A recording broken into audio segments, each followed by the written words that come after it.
Hello and happy BlizzCon. This is Will Harrison with Essence of Azeroth coming to you from the night of Night 1 at BlizzCon 2023.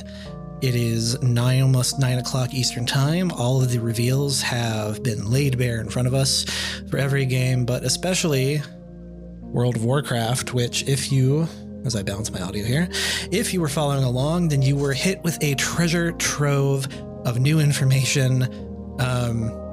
Good news, if you were worried about the speculation of tall dwarves, have no fear. These dwarves are normal size and nowhere to be seen except as an allied race, and instead we had new daddy of daddies, replacement daddy for daddy Jeff Kaplan, daddy Chris Metzen coming out, telling everybody a good night story, assuaging our fears, and giving us not one, but 3 expansions to World of Warcraft. Dear God. And it's very funny because I was writing about this stuff for my day job at esports.gg, so I kind of had 2 hats on because I'm trying to enjoy the press conference and just the deluge of information that's coming out, but at the same time, I'm very quickly trying to roll back multiple YouTube video feeds of the ceremony to transcribe stuff and to write things down and to keep track of all of it.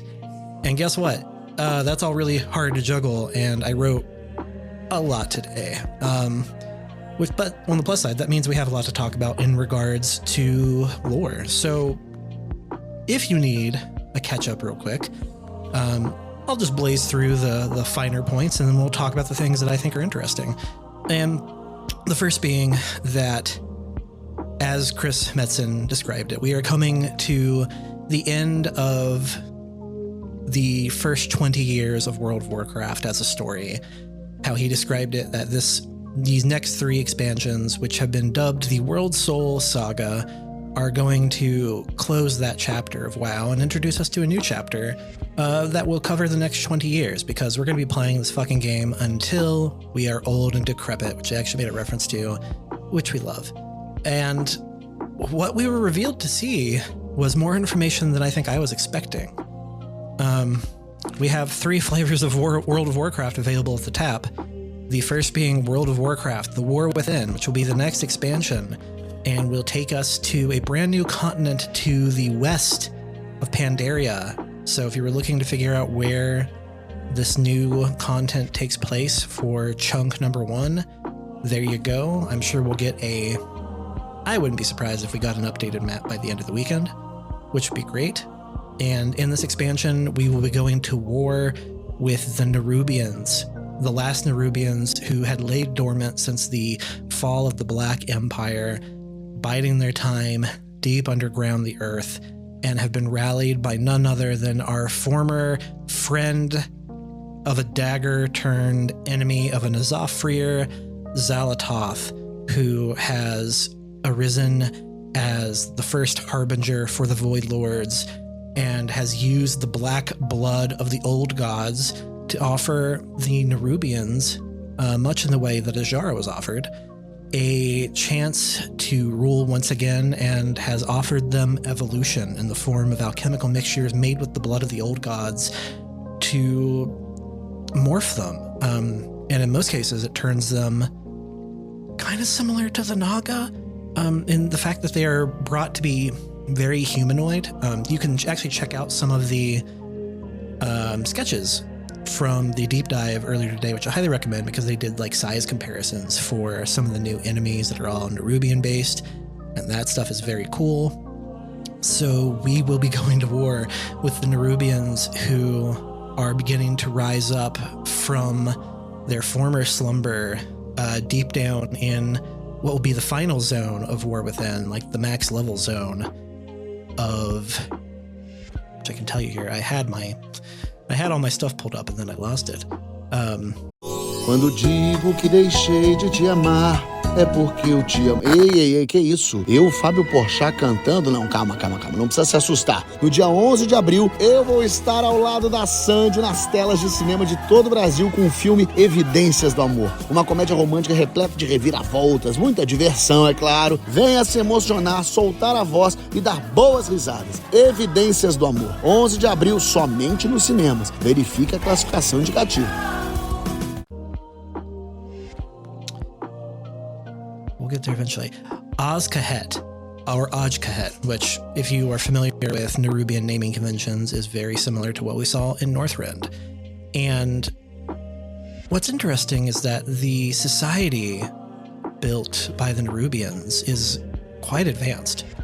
You know, their capital city is literally built on top of the ruins and remains of each generation when it begins to crumble. So they've essentially built this ever-growing spire that has created a caste system where the lowest Nerubians, the scavengers, toil in the grime and the filth and the muck at the bottom, and at the top are the ones who are wealthy or in power. And they specifically said during the ceremony that these are wealthy Nerubians. They have made their living in the bazaars of Oz Kahet. So it is an extremely advanced society, one that is advanced over time. And as we know about the Nerubians from the Arthas episode, have always tended to flee, but we're actually quite organized and quite plentiful, and we're always more. Like, it's entirely possible that if they had a different mindset, they could have overran Azeroth by themselves. And now they've been given that power to help further the Void Lords through Xalatoth, who has come back. She has full form. She honestly looks a lot like the Windrunner sisters, which makes sense in this case because of the three characters that are highlighted as the heroes of this story.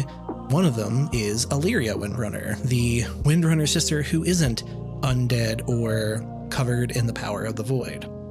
The former Alliance General has risen up once more to take her place and to bring Anduin back into the fold, and I cannot recommend enough to go check out the cinematic for War Within. It is hands down the best looking thing that the Blizzard team has ever done, and is probably the best cinematic, only second to the initial Wrath of the Lich King cinematic. And I cannot give them enough credit for how beautifully this all comes together. Anduin has aged in this time, and he's looking like a very... Well, I saw one person describe him as a rough-looking Hemsworth brother. I think he looks kind of like Chris Pine from the Star Trek reboots, but he's got some age on him. He's seen some things. He's been wandering the world, and we see him. He's sitting out in Silithus. Still very much a wreck from what happened to him in Shadowlands, where he was possessed by the jailer and forced to do awful things, and felt the power of the holy light leave him. And as he tells Thrall, who appears, Thrall returns as he tries to bring Anduin back to the fold, and he tells him, the light left me. And that part is really interesting, but what's also interesting is that they are both seeing visions from an unknown entity, which obviously we, the reader, the viewer, know that it's the WorldSoul of Azeroth trying to speak out to them, because Azeroth is sensing true danger for its well-being, because ultimately the thing that the Void Lords and Xalatoth want to accomplish is the corruption of the Azerothian WorldSoul. That is the goal, because that soul turned into a Dark Titan will be unstoppable and will usher in the end of everything. So go check out the cinematic. It's fantastic. And speaking of fantastic, everything they showed just looks amazing. We have a series of new zones that are kind of stacked up on top of one another, and they'll be connected in the same way that you could travel through Zerlet Caverns. And we'll be using a new form of the dragon riding, because now they're going to be opening those mechanics up to more mounts. And added bonus, if you pre-ordered the Heroic or Epic Edition of War Within, like I did today, you get the Algarian Stormrider mount, which allows you to use dragon riding. Like, I immediately popped it open in Valdrakken, and boom, was right there. It had a limited number of vigor, but I think it's because I hadn't spec'd it yet. But otherwise, it works just like a dragon riding mount does, and that's really cool. It didn't work in Old World yet, though. I don't know if that's something they're going to open up or not, but I guess we'll see. And on top of that, and there's this very cool, like, stacking of zones, and you'll be going down and down deeper, with the main capital being the Isle of Dorn, which is ran by the Titan-forged Earthen, who I think were originally the rumored tall dwarves, so to speak. Instead, we will get an allied race for the... I don't know if it's just for the Alliance or if it's for the Alliance and the Horde, but we will be playing as the Earthen, which is fascinating. These are the Titan-forged creations who were not affected by the Curse of the Flesh, the ones who went to Dune Algaz and came out unscathed. And that is really interesting, but I also hope this means that we're going to be getting a second allied race. My true hope is that the Nerubians will become the second allied race for the Horde, because the story being told is a story of class divide. And much like how Azshara's rule in Nazjatar was fought against by the Undersea Goblins, here, not all the Nerubians are on board with this alchemical mixture and evolution. And it's created a splintered group that is fighting back against this queen, who will be the main raid boss of the 8-boss raid facing players when they make their way to Azkahet, which will cap off the first chunk of expansion.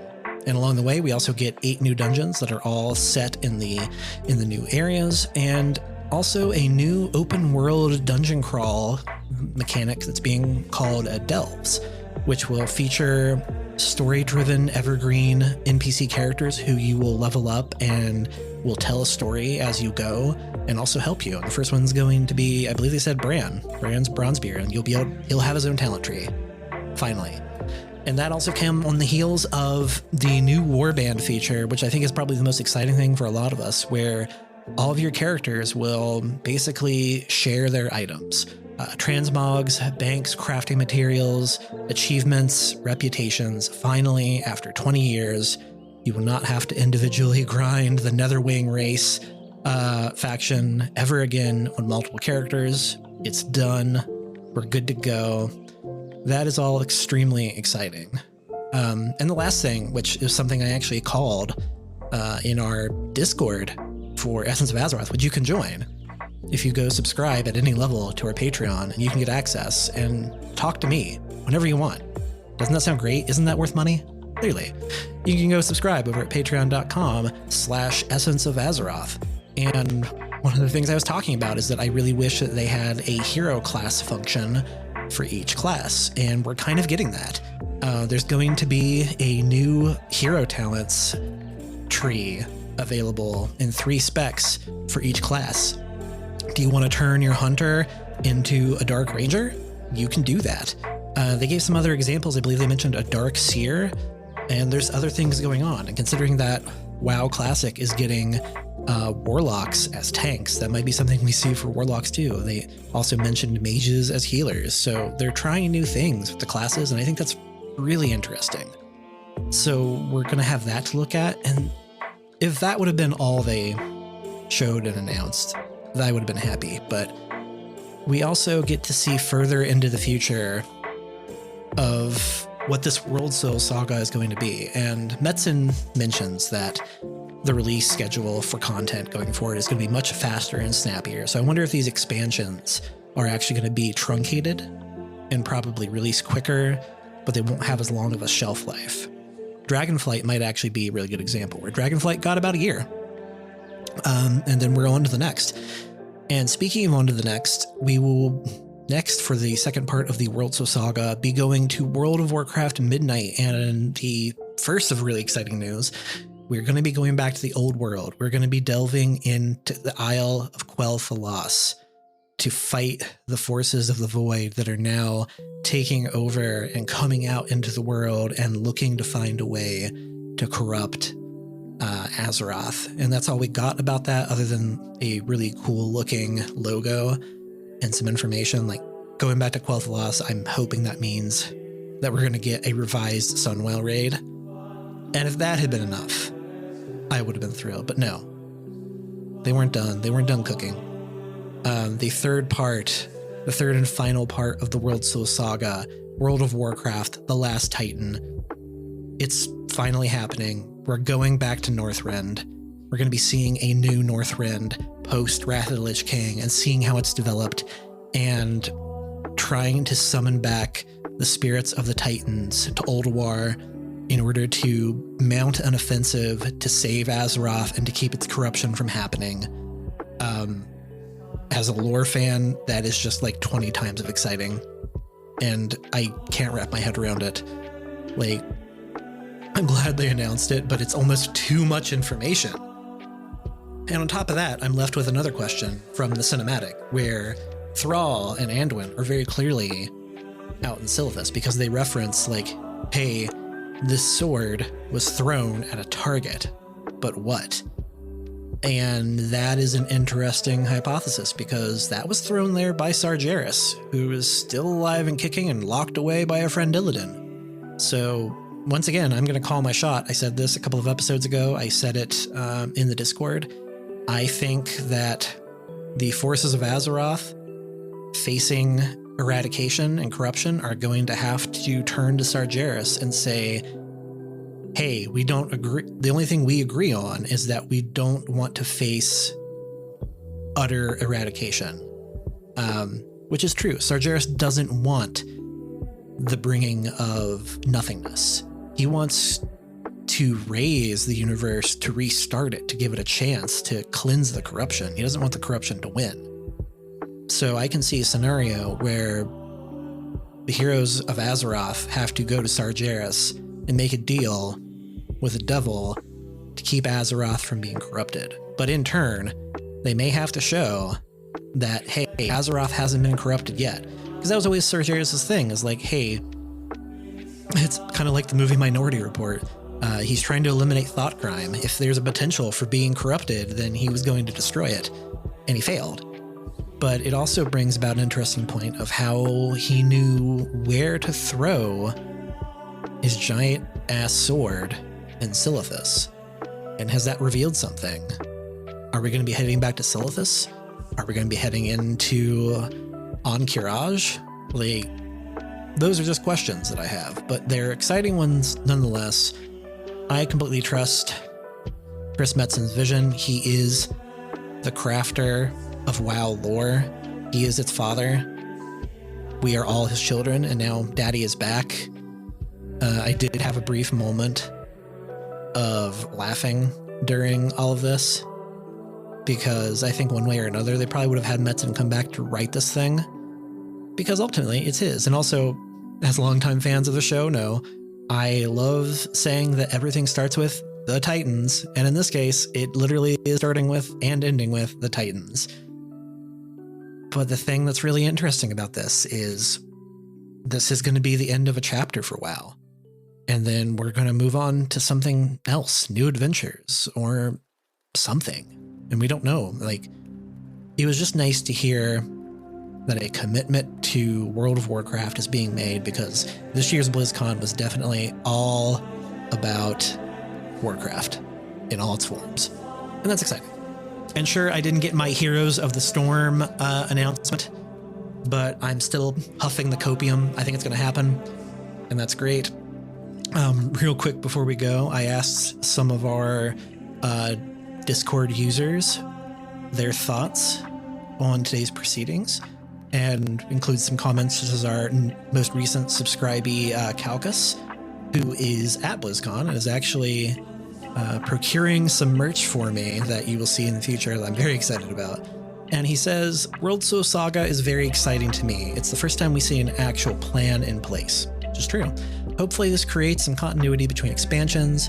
But then he says, I am a little worried that at the conclusion that this will somehow mean the end of WoW, which they said is not the case. So we're good there. And that's really exciting.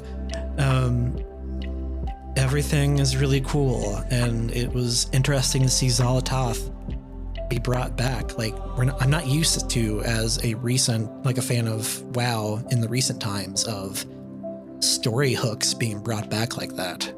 So that feels really good. I'm excited. Like, I think you have to be excited. They also talked greatly about how they don't want expansion features to feel like they get left in the past and how they become antiquated. I'm looking at you, archaeology. So their design philosophy going forward is things that affect the overall nature of World of Warcraft and are things they can carry forward. And I'm excited all across the board. We're going to get more information tomorrow. There's lots of BlizzCon still going on. There's a new character in Overwatch, Maga, the new tank, who is actually playable right freaking now, and he's not very good, but he's fun. So I think we'll take that. Has a ton of personality, is very much Maui from Moana. He even has a quote emote where he says, "You're welcome," and flashes the smile, and it's very funny. The announcement of duos play for Hearthstone's Battlegrounds, with Cho'Gall being a 2-player hero. That's really cool. WoW Classic got some stuff that I will play, but I don't really care about. The Season of Discovery, which is going to introduce some interesting progressive play and some new twists on some old things in Classic. And sadly, the biggest letdown for me is Kata Classic, which had a really good trailer. I'll give them that. It was interesting. I don't know if I want Cataclysm Classic, but we'll give it a shot. And speaking of giving it a shot, I'm gonna go play more Overwatch now. So stick around, Essence of Azeroth, for more information coming up. No Rested XP this Monday since we're doing this now. And hopefully in the next 2 weeks, new episode covering the DC Comics World of Warcraft series. So be sure to be ready for that. If you haven't already, follow me on Spotify and give us a 5-star rating. Follow us on Apple Podcasts. Consider giving us a written review there. Like, I see those things, and you know what? They are a real motivating factor to keeping me engaged, and it's nice to see, and it helps our placement. And we're already one of the top World of Warcraft podcasts in the world. Let's keep that motivation going. Let's keep the ball rolling. And until then, we'll see you on the flip side. Enjoy the rest of BlizzCon. Have a great weekend, and we will talk soon.